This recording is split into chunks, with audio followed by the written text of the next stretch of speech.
कई लोग गंगा जी में स्नान करने गए तो गंगा शरीर का मैल दूर करती है, लेकिन ये ज्ञान गंगा श्रीमद् भागवत तो ज्ञान भक्ति वैराग्य से भरा महाग्रंथ है। इस ज्ञान गंगा में जो स्नान करता है सच्चे मन वचन कर्म से न केवल श्रवण करे, लेकिन श्रीमद् भागवत में श्री सुखदेव जी महाराज जी ने राजा परीक्षित को जो आत्मज्ञान दिया और राजा परीक्षित से अन्न जल का त्याग करके मन को परमात्मा की निर्गुण निराकार ज्योति में मन को लगाकर और श्वासोश्वास में नाम स्मरण में खेचरी मुद्रा लगाकर मन को जोड़ा।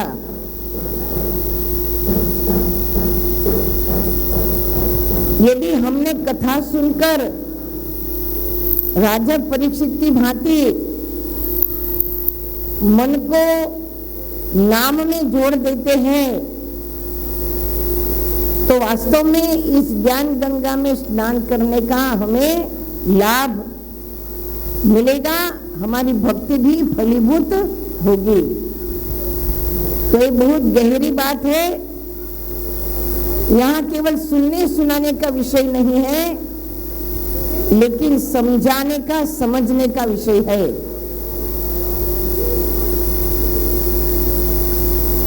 तो कल की कथा में हमने सुना भगवान श्री कृष्ण का विवाह रुक्मिणी जी के साथ तय हुआ था। भगवान ने रुक्मिणी हरण किया। द्रुपद राजा ने भीष्मक राजा अपनी कन्या रुक्मिणी जी का कन्यादान करेंगे। विवाह की तैयारियां हो रही है और इसलिए भगवान श्री कृष्ण ने उद्धव जी को गोकुल में भेजा है, व्रज में भेजा है कि उद्धव जी हमारा विवाह होने जा रहा है, अतः आप नंद बाबा यशोदा जी ग्वाल बाल गोपियों को हमारे विवाह में निमंत्रण दो, सबको लेकर आओ। उद्धव जी गए हैं, नंद बाबा यशोदा जी से कन्हैया का समाचार सुनाया। कन्हैया का विवाह है भीष्मक राजा की पुत्री विदर्भ नगरी की रुक्मिणी जी के साथ, और कन्हैया ने आप सबको विवाह में बुलाया है, चलिए हम साथ में ले चलते हैं। लेकिन उन सभी व्रजवासियों ने, गोकुल वासियों ने साफ मना कर दिया, हम कोई विवाह में नहीं आएंगे। क्यों नहीं आएंगे? तो कन्हैया खुद हमको लेने नहीं आया, हम कोई नहीं आएंगे। उद्धव जी को खाली हाथ लौटा दिया। उद्धव जी कृष्ण भगवान के पास पहुंचे, प्रभु कोई नहीं आया। कहते कन्हैया तो नहीं आया। तो भगवान श्री कृष्ण स्वयं गोकुल में व्रज में गए हैं और सबको प्रेम से विनय पूर्वक हाथ जोड़ के माता पिता से क्षमा याचना करके विनय भरा विनम्रता से सबको निमंत्रण देके सबको विवाह में लाए हैं। तो भगवान श्री कृष्ण अक्रूर जी लेने आए थे मथुरा के लिए। उस दिन गए थे तो आज विवाह के लिए बुलाने सबको आए थे। तो सभी लोग विवाह में गए और बड़े धूमधाम से भगवान श्री कृष्ण और रुक्मिणी जी का विवाह हुआ। गोपियों ने, नंद बाबा, दशोदा जी ने, ग्वाल बालों ने लक्ष्मी नारायण का दर्शन किया। भगवान श्री कृष्ण और रुक्मिणी जी साक्षात लक्ष्मी नारायण है। बोलन लक्ष्मी नारायण भगवान की, लक्ष्मी नारायण भगवान की। तो लक्ष्मी नारायण का दर्शन किया है और अब गोपियां मन में सोचती हैं कि हमारे इष्ट, हमारे प्राणनाथ, इनके हमने लक्ष्मी नारायण रूप में प्रत्यक्ष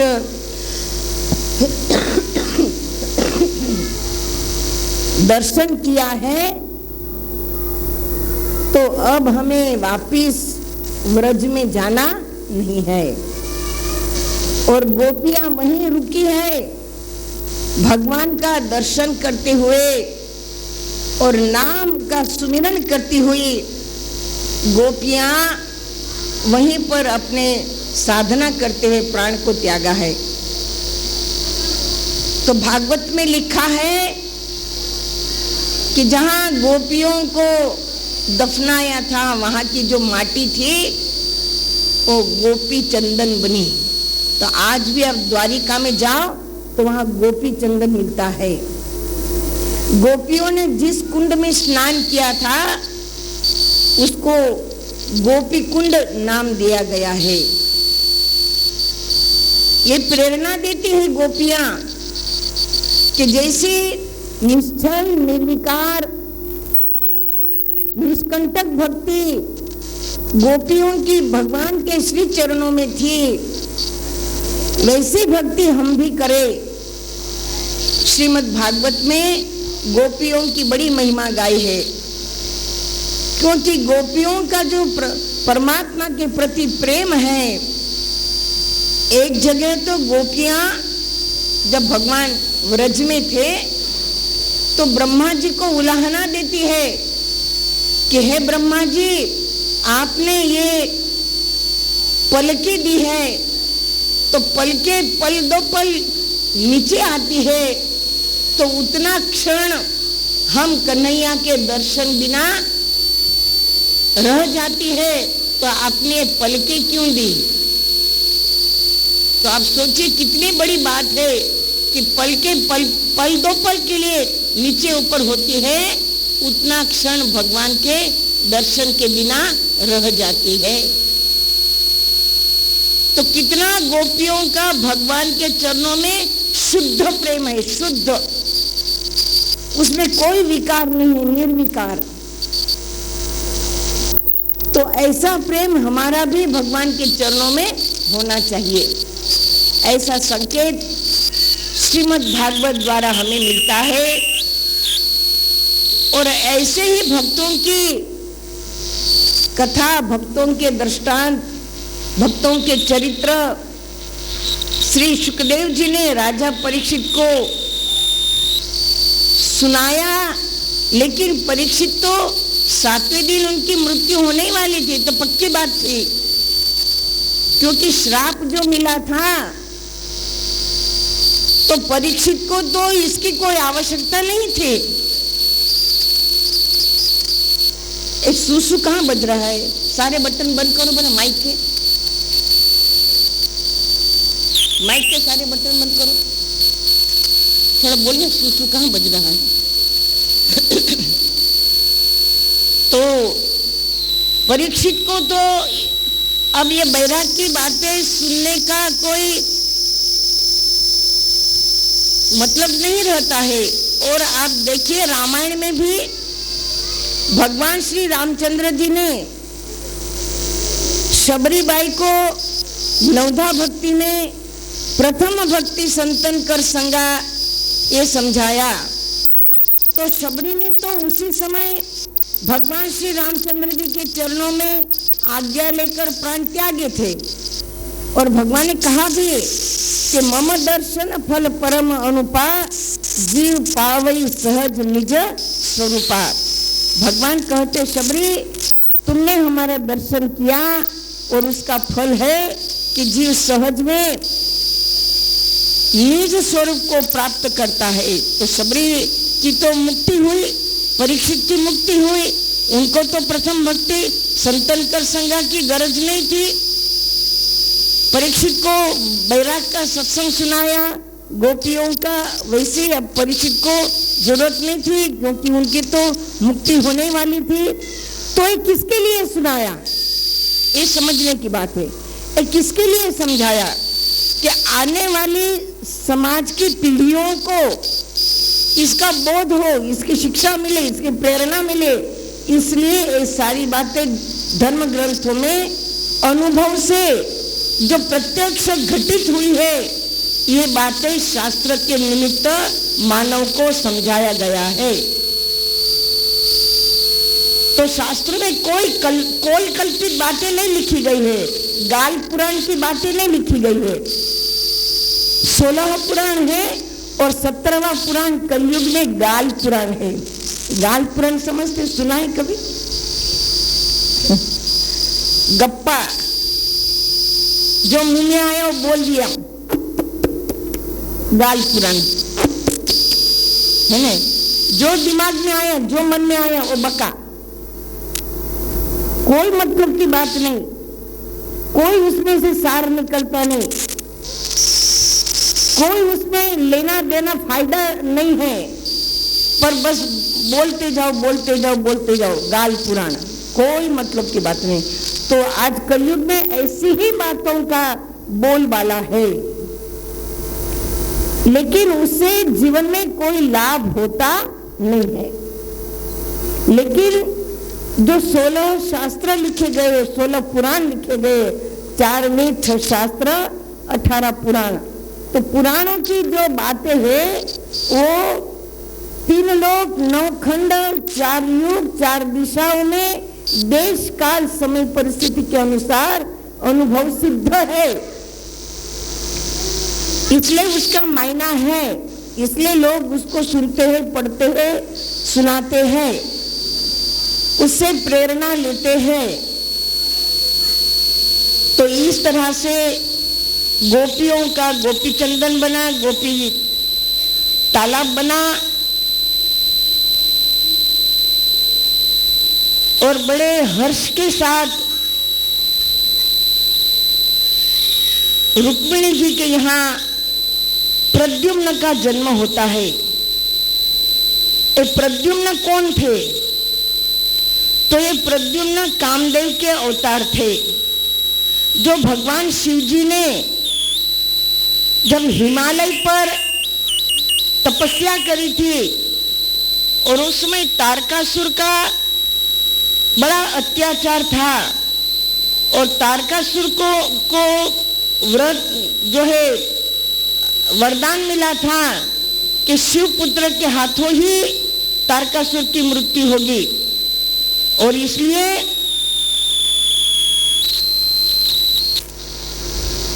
जो है सती ने देह त्यागा था और इसलिए भगवान शिव जी ध्यानस्थ थे, हिमालय पर ध्यान कर रहे थे।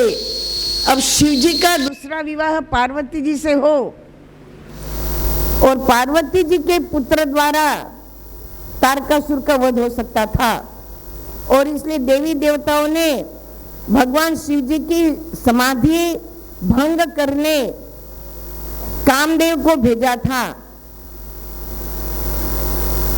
और उस समय कामदेव ने अपना काम बाण चलाया और भगवान शिव जी की समाधि को तोड़ा, और इसलिए भगवान शिव जी ने अपना तीसरा नेत्र खोल के कामदेव को जलाकर भस्म किया। रति, कामदेव की पत्नी रति भगवान से क्षमा याचना मांगने लगी, कहने लगी, प्रभु तारकासुर का अत्याचार, अनाचार, अधर्म बढ़ रहा है, इसलिए देवताओं के कहने से कामदेव ने आपको समाधि से जगाया।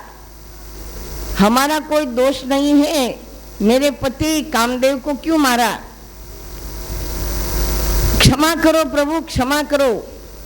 और तब भगवान शिव जी ने कहा था कि अगले युग में भगवान श्री कृष्ण के यहाँ जो पहला पुत्र होगा जिसका नाम प्रद्युम्न होगा, वही कामदेव के रूप में जन्मेगा।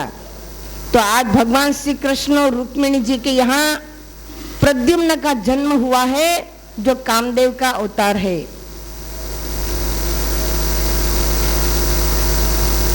तो जो राजा था शक्रासुर,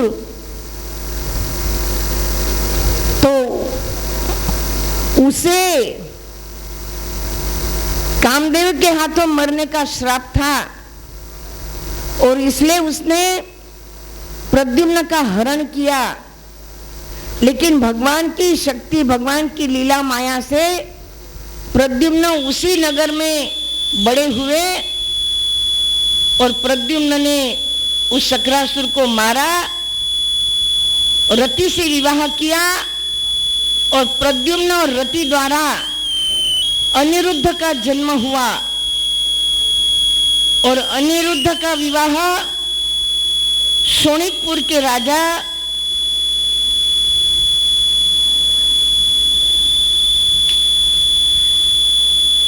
बाणासुर की पुत्री उषा से हुआ।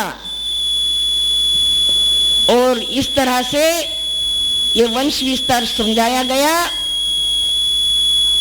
और अब आगे स्यमंतक मणि की कथा आती है कि द्वारिका में सत्रजित नाम का जो है महाजन रहता था और उसने सूर्य नारायण भगवान की साधना करी थी और उससे स्यमंतक मणि को प्राप्त किया था। अब ये स्यमंतक मणि का क्या गुण है, तो स्यमंतक मणि सूर्य की तरह चमकता है और जो व्यक्ति स्यमंतक मणि को गले में धारण करेगा वो कभी बीमार नहीं पड़ेगा, वो हमेशा युवा रहेगा, उसे कभी धन धान्य की कमी नहीं रहेगी। और कई जो है स्यमंतक मणि के सद्गुण थे और यह स्यमंतक मणि रोज का 160 तोला सोना देता था। तो कई लोगों ने सत्रजित से कहा कि ऐसा मणि तो राजमहल में शोभा देता है, राज्य के खजाने को बढ़ाता है, तो तुम राजा को दे दो। उस समय द्वारिका के द्वारकाधीश भगवान श्री कृष्ण थे।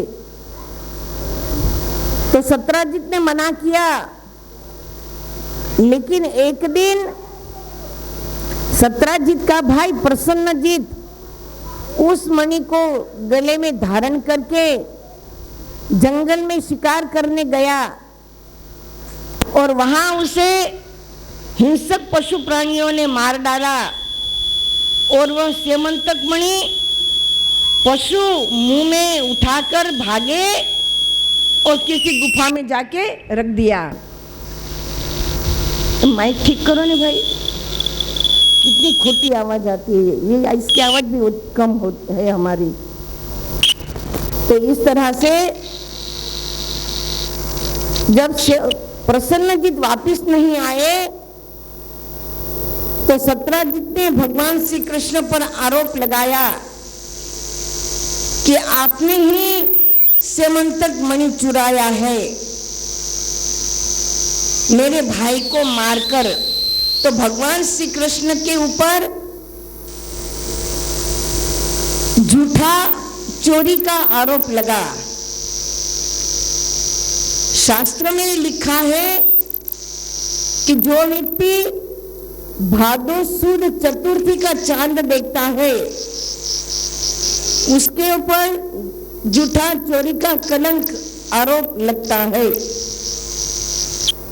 तो कभी भगवान ने देखा होगा और इसलिए भगवान श्री कृष्ण पर स्यमंतक मणि के चोरी का झूठा कलंक आरोप लगा। भगवान कहते हमने तो मणि चुराया नहीं है, लेकिन सत्राजित ने भगवान पर आरोप लगाया। तो भगवान ने भी प्रण किया कि किसी भी तरह हम तुम्हारा मणि आपको ला देंगे। और भगवान ने मंत्रिमंडल साथ में लिया, सेना साथ में ली, और जिस दिशा में प्रसन्नजित गए थे उसी दिशा में गए, और वहां घोर जंगल में जो है उन्होंने प्रसन्नजित को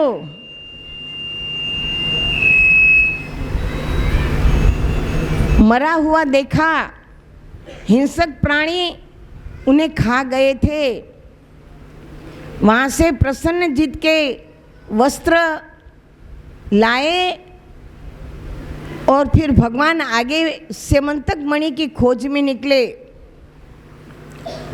जैसे जैसे आगे गए तो एक गुफा में प्रकाश हो रहा था, क्योंकि स्यमंतक मणि का गुण है वो प्रकाश देता है, सूर्य की तरह चमकता है। तो किसी गुफा में सूर्य की तरह प्रकाश दिखा। भगवान श्री कृष्ण उसी गुफा में चले गए। जाम्बवंती जी ने वो मणि धारण किया हुआ था और अपने सखियों के साथ खेल रही थी। भगवान श्री कृष्ण वहाँ गए हैं और स्यमंतक मणि को मांगा है। तो जाम्बवंती जी भाग के अंदर गई, अपने पिता को समाचार सुनाया। बस अब ठीक है, मत छोड़ो। पिता को सारा समाचार सुनाया। जाम्बवंत जी बाहर आए हैं। भगवान कृष्ण ने स्यमंतक मणि मांगा, लेकिन जाम्बवंत ने नहीं दिया। तो वहां भगवान श्री कृष्ण और जाम्बवंत जी का 27 दिन तक घमासान युद्ध होता है। त्रेता में भगवान राम के साथ जाम्बवंत जी ने रावण के साथ युद्ध में बड़ा सहयोग दिया था। और तब जाम्बवंत जी ने भगवान राम से कहा था कि मुझे दोबारा आपका दर्शन कब और कैसे होगा। तो भगवान श्री रामचंद्र जी ने कहा था कि जब हमारा तुम्हारा युद्ध होगा और उस युद्ध में तुम हमें जीत नहीं पाओगे,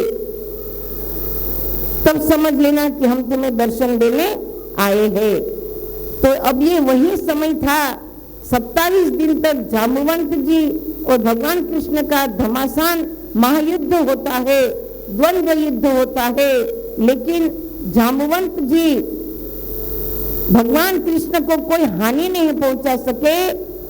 तब जाम्बवंत जी पहचान गए कि प्रभु आपने जो संकेत दिया था ये यही संकेत है। मैं आपको पहचान गया, प्रभु मुझे क्षमा करे। और फिर जाम्बवंत भगवान श्री कृष्ण के शरणागत हो गए। और जाम्बवंत जी ने भगवान का बहुत आदर सत्कार किया और विनय उन्होंने द्वारा जाम्बवंत की पुत्री जाम्बवंती भगवान कृष्ण के साथ जाम्बवंती का विवाह कराया। बड़ी धूमधाम से प्रेम से विवाह हुआ और जाम्बवंत ने जाम्बवंती के साथ नाना प्रकार का दहेज दिया और स्यमंतक मणि भी भगवान को वापिस दे दिया। और इस तरह से स्यमंतक मणि और जाम्बवंती जी को लेके भगवान श्री कृष्ण द्वारिका आए हैं। द्वारिका वासियों ने भगवान का भव्य दिव्य स्वागत किया है। और फिर भगवान प्रसन्नजीत के वस्त्र जो जंगल में पशुओं ने फाड़ खाए थे और सेमंतक मणि सत्राजित को दे दिया और सारी घटना सुना दी कि हिंसक पशुओं ने प्रसन्नजीत को मार के फाड़ खाया और सेमंतक मणि पशु जाम्बवंत जी के गुफा में छोड़ दिया, क्योंकि सेमंतक मणि खाने की चीज तो थी नहीं, इसलिए पशु ने वही छोड़ दिया। तो जाम्बवंती जी को सेमंतक मणि जी को लाके जो है सेमंतक मणि भगवान ने सत्राजित को दे दिया। जब सारी सच्चाई घटना सामने आ गई तो सत्राजित भी भगवान से क्षमा याचना करता है, माफी मांगता है विनय अनुनय के साथ। सत्राजित ने भी सत्राजित की कन्या सत्यभामा जो युगानुयुगों से भगवान श्री कृष्ण को पाने के लिए साधना करी थी, श्री कृष्ण को ही वो अपना पति मानती थी, इसलिए सत्राजित ने सत्यभामा का विवाह भगवान श्री कृष्ण के साथ करा दिया। तो भगवान के कितने विवाह हो गए? कितने हो गए हैं? 3। पहले रुक्मिणी जी, फिर जाम्बवंती जी, फिर सत्यभामा जी, 3 विवाह हुए। और जब सत्यभामा जी का विवाह भगवान श्री कृष्ण के साथ बड़े प्रेम से धूमधाम से वैदिक विधि विधान से करा दिया तो सत्राजित को सेमंतक मणि भी भगवान को दहेज में दे रहे थे, लेकिन भगवान ने कहा हमें सेमंतक मणि नहीं चाहिए, तो तुम ही रखो, हमें ये नहीं चाहिए। लेकिन सत्राजित जबरदस्ती दे रहा था, तो ससुर जी का मान भी रखना है। तो भगवान ने कहा हमें ये सत्राजित क्या नाम सेमंतक मणि तो नहीं चाहिए, लेकिन सेमंतक मणि जो रोज 160 तोला सोना देता था, वो सोना राज दरबार में भिजवा देना है ना। तो सत्राजित रोज 160 तोला सेमंतक मणि द्वारा, जैसे मुर्गी अंडा देती है वैसे सेमंतक मणि 160 तोला रोज का सोना देता था। तो सत्राजित रोज वो सोना जो है राज दरबार में भेज देते थे। ऐसे ससुराल सबको मिले। तो इस तरह से भगवान ने जाम्बवंती जी से विवाह किया, सत्यभामा से विवाह किया, और अब भगवान श्री कृष्ण जी पांडवों के पास जाते हैं। वहां भी उथल पुथल हो रही थी। पांडवों की रक्षा के लिए भगवान श्री कृष्ण जो है हस्तिनापुर गए हैं। वहां अर्जुन को लेके भगवान यमुना जी के पास आते हैं। यमुना महारानी एक कौन थी पता है आपको? एक सूर्य देव की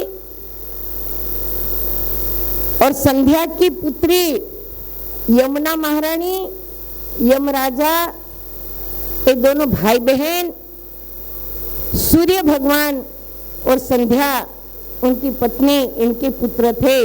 यमुना महारानी, ये जो यमुना नदी है, और यमराजा। तो यमुना महारानी भी भगवान की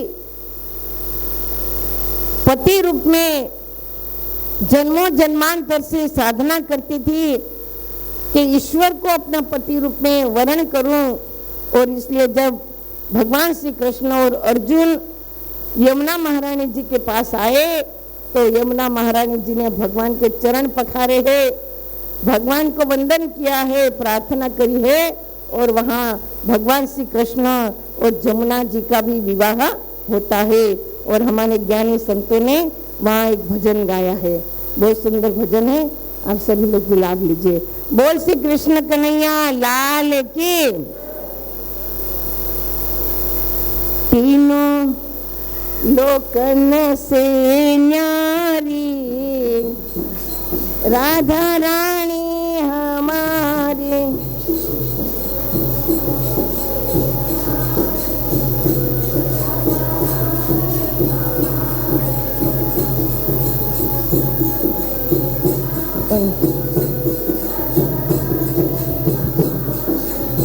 सद्गुरुदेव भगवान की।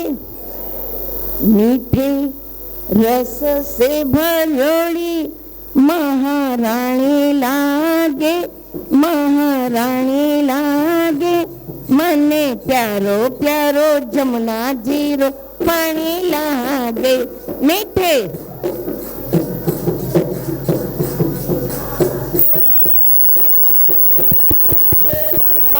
कारो कारो जीरो पानी लागे। मीठे रस से भरोड़ी राधा रानी लागे, महारानी लागे, मने प्यारो प्यारो जमुना जीरो पानी लागे।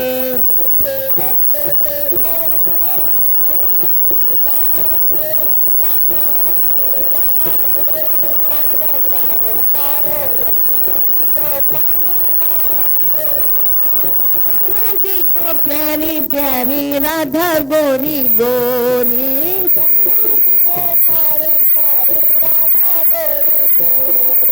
वृंदावन में धूम मचावे बरसाने की छोरी।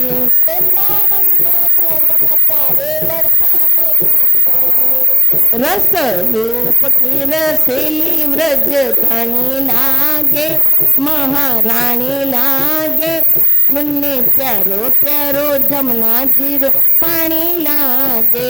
रस रूप की रसीली रज धानी लागे, महारानी लागे, मन्ने प्यारो प्यारो। मीठे रस से भरोड़ी राधा रानी लागे, महारानी लागे, मने प्यारो प्यारो जमुना जीरो पानी लागे।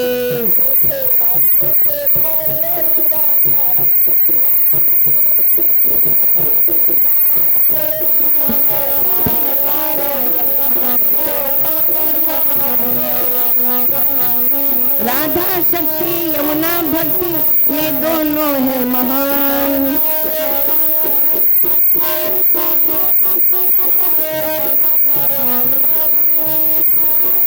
राधा शक्ति यमुना भक्ति ये दोनों है महान।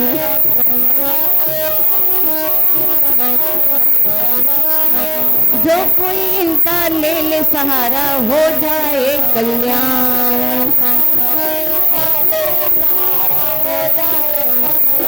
रस भान की किशोरी घनी प्यारी लागे, महारानी लागे, मने प्यारो प्यारो जमुना जीरो पानी लागे। जो राम की किशोरी घनी प्यारी लागे, महारानी लागे, मने प्यारो प्यारो जमुना जीरो पानी लागे। मीठे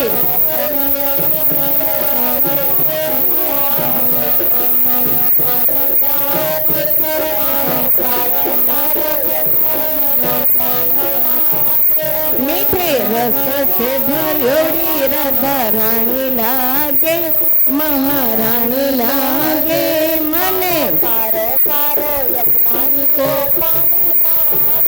मने प्यारो प्यारो जमुना जीरो।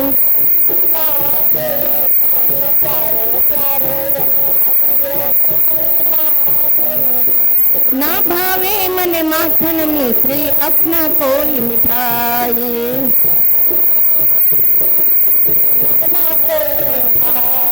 ना भावे मन माखन मिश्री और ना कोई मिठाई। ना भावे मन माखन मिश्री और ना कोई मिठाई। जिभड़िया में अब तो राधा नाम लागे मलाई।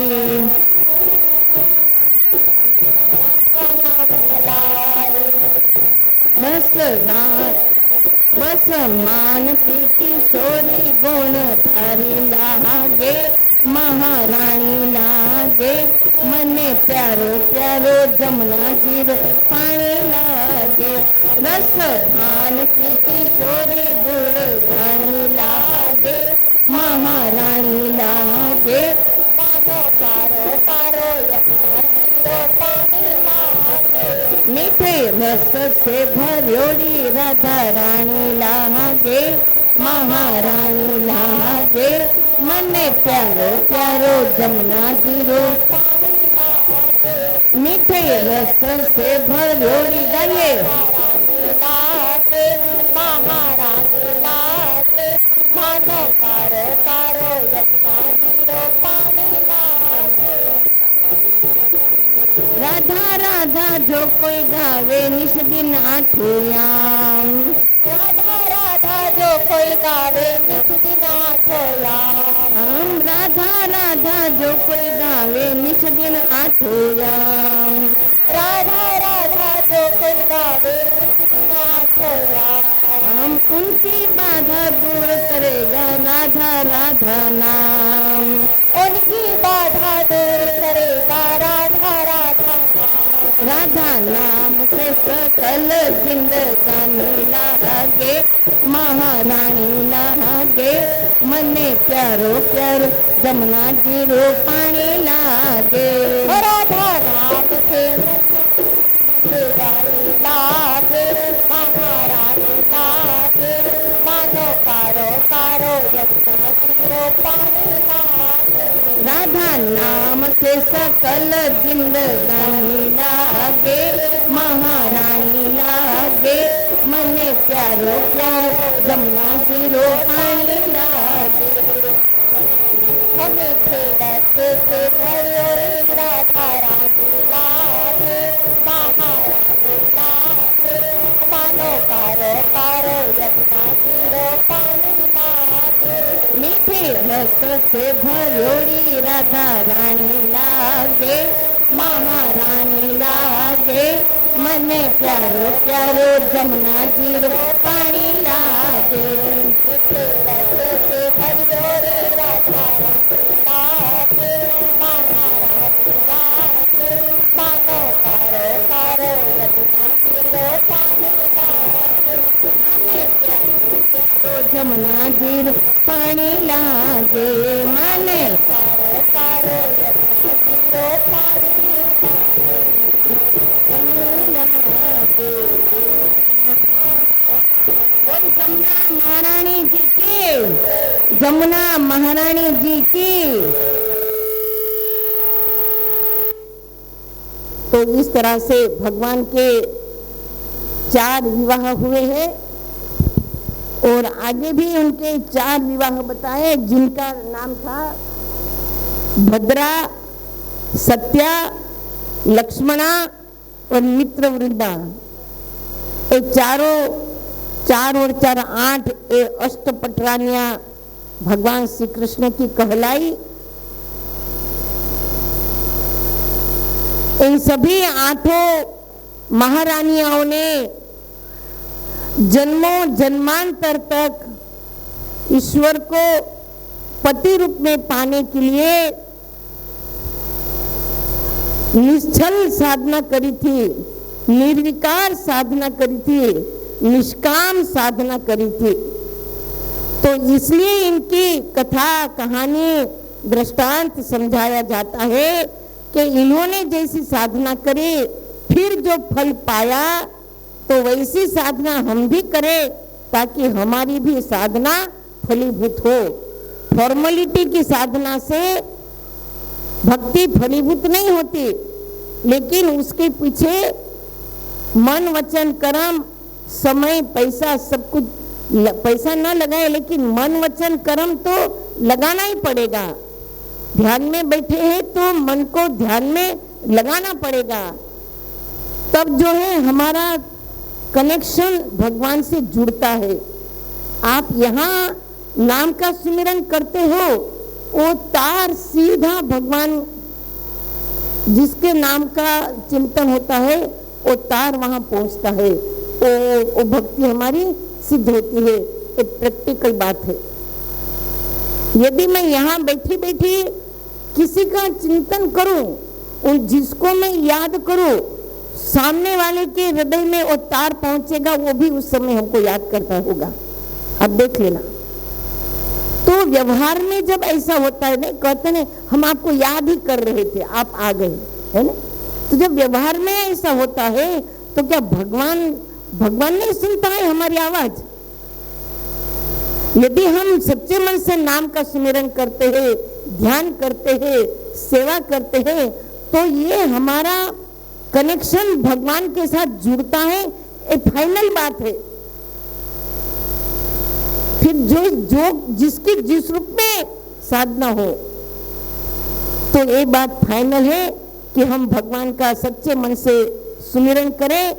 मैं कई लोगों से पूछती हूँ कितनी क्रिया का ज्ञान है, कितना ध्यान करते हो, कितना नाम का सुमिरन करते हो, तो कई प्रेमी लोगों को तो कितनी क्रिया का ज्ञान है ये भी नहीं पता है। तो वो ध्यान भजन क्या करते होंगे, तो कैसे वो ज्ञान को पचा पाएंगे, कैसे उनकी भक्ति फलीभूत होगी, बताइए। बाहरी कर्मकांड में तो जीव खूब लगा है, लेकिन जो फलदायी है, भाई तुम सर्विस करते हो तनख्वाह पाने के लिए, तो तनख्वाह मिले तो सर्विस फलीभूत, नहीं तुम जो नौकरी करते ही रहो, सर्विस करते रहो और तनख्वाह न मिले तो वो सर्विस करने का कोई फल है क्या? कोई मतलब नहीं। तो इसी तरह से हम जो साधना भक्ति मार्ग में जो कुछ भी कर्म कर रहे हैं, यदि उसका फल हमारी अंतर की आवाज भगवान तक पहुंचनी चाहिए, इस तरह की पुकार करो, वो निश्चित सुनेगा, निश्चित वो फल हमारे खाते में जमा होगा, निश्चित रूप से खाते में जमा होगा। और इसलिए नाम सुमिरन एकदम सहज है, कौड़ी लगे ना दाम। और फिर एक कलयुग में तो नाम की और भी महिमा गाई है, तो आप लोग खूब नाम का सुमिरन करो। मुझे तो दूसरा कुछ सुनाना समझाना नहीं आता, लेकिन मुझे इतना समझ में आता है कि नाम ही सार है, नाम से ही हमारा कल्याण है। इसलिए हम खूब नाम का सुमिरन करें, और नाम सुमिरन करने के लिए ही हमने उपदेश लिया है। और हम यहाँ 5 जुलाई की रात्रि को उपदेश देंगे, लेकिन जिनको लेना है पहले हमसे आके मिले, हम परीक्षा लेंगे, उनको समझेंगे, वो हमें समझे, हम उन्हें समझे, है ना। उनकी त्याग तपस्या मन में गुरु महाराज के प्रति कितनी है, आश्रम के प्रति, तो फिर उनको उपदेश दे, तो उपदेश भजन ध्यान करे तो फलीभूत हो। नहीं तो रिश्तेदार एक दूसरे को लेकर आ जाते हैं, लग्गा लगा देते हैं, जबरदस्ती उपदेश दिलवा देते हैं, तो फिर वो उपदेश दिलाने वाला लेने वाला दोनों पाप का भागीदार होगा। जबरदस्ती उपदेश लेने का कोई मतलब नहीं है, कोई अर्थ नहीं है। तो इस तरह से भगवान श्री कृष्ण के 8 पटरानियों के साथ विवाह हुए, और अब 16,100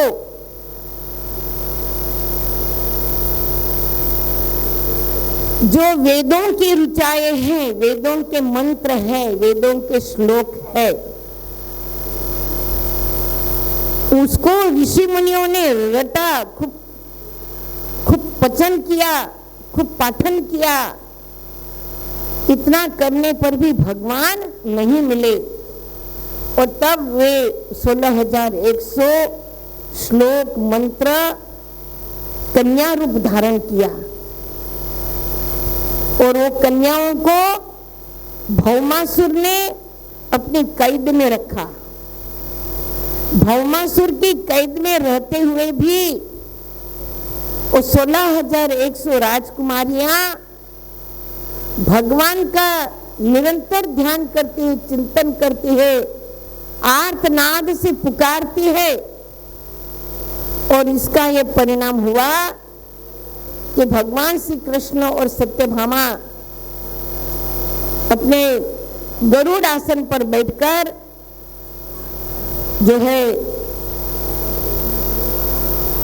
भौमासुर के राज्य में आए, भौमासुर को युद्ध के लिए ललकारा है, और भगवान श्री कृष्ण और सत्यभामा ने मिलकर भौमासुर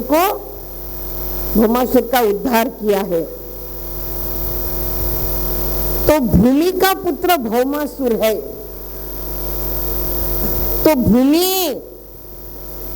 भगवान श्री कृष्ण से प्रार्थना करती है, मेरे पुत्र की रक्षा करो। भगवान कहते हैं, देवी तुम्हारे पुत्र ने अत्याचार किए हैं, अधर्म किए हैं, पापाचार किया है, निर्दोष कन्याओं को कैद में रखा है। आप बताओ क्या आप ये अधर्म सहोगी?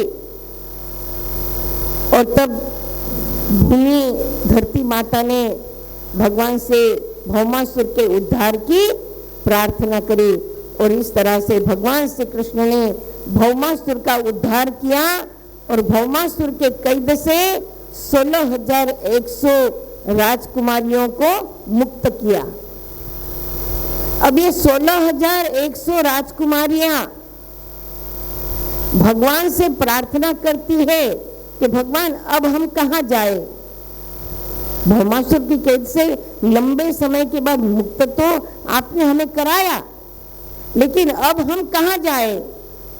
माता पिता हमें अपनाएंगे नहीं, समाज का कोई पुरुष हमसे विवाह करेगा नहीं, तो हम कहाँ जाए? हे भगवान, हम आपकी शरणागत है।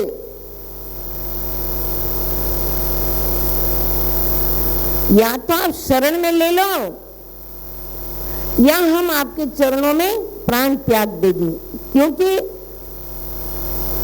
समाज की ये रीति होती है, जैसे रामायण में आपने देखा कि सीता जी का रावण ने हरण किया, फिर भगवान श्री रामचंद्र जी ने रावण को मारा, सीता जी को वापिस लाए। अयोध्या आए, राज्याभिषेक हुआ राम का, फिर भगवान श्री रामचंद्र जी ने अपने सेना को गुप्त वेश में नगर की जनता की क्या पोजीशन है, सुख दुख, हमारे लिए कौन क्या बोलता है, ये सब जानकारी लेने भेजा। तो एक सैनिक ने धोबी के मुख से सुना, क्योंकि धोबी की पत्नी कहीं बाहर गई थी, संध्या हो गई, तो वहीं रास्ते में कहीं रुक गई। दूसरे दिन सवेरे घर आए तो धोबी ने उसे नहीं अपनाया और धोबी ने अपनी पत्नी को ताना मारते हुए कहा कि मैं वो राम नहीं जो सीता इतने दिनों तक रावण के घर में रही तो भी राम ने अपना लिया।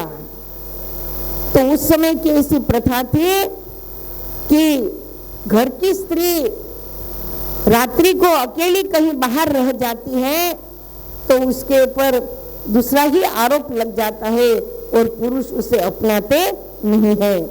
तो इस तरह से वो स्त्रियां भी कहती हैं, तो उसी कलंक को देखो मानकर भगवान राम ने सीता जी को वन में भेजा। लक्ष्मण जी को कहा जाओ सीता जी को वन में छोड़ के आओ। फिर सीता जी वहाँ वाल्मीकि ऋषि के आश्रम में लव कुश को जन्म देती है। वहीं उनका जो शिक्षा, शस्त्र अस्त्र सारी शिक्षाएं वाल्मीकि ऋषि ने लव कुश को दिया। सीता जी तो पवित्र थे, लेकिन उस समय समाज ने उन्हें ताना मारा। तो ये 16,100 राजकुमारियां भी कहती है, प्रभु अब हमें कौन अपनाएगा, हम आपकी शरणागत है। और तब सत्यभामा ने भी भगवान से कहा कि इन्हें अपना लो। और तब भगवान श्री कृष्ण ने उस 16,100 राजकन्याओं को भी अपनाया और उन्हें द्वारिका में ले गए। और इस तरह से भगवान श्री कृष्ण के 16,108 पत्नियां थी। तो सबको बड़ी प्रसन्नता हुई, सबको बड़ा आनंद हुआ और सबने मिलकर वहाँ एक बड़ी धुन गाई है, भजन गाए हैं, संकीर्तन किया है। एक छोटी सी धुन होगी, बोल सद्गुरुदेव महाराज की, श्री कृष्ण कन्हैया लाल की।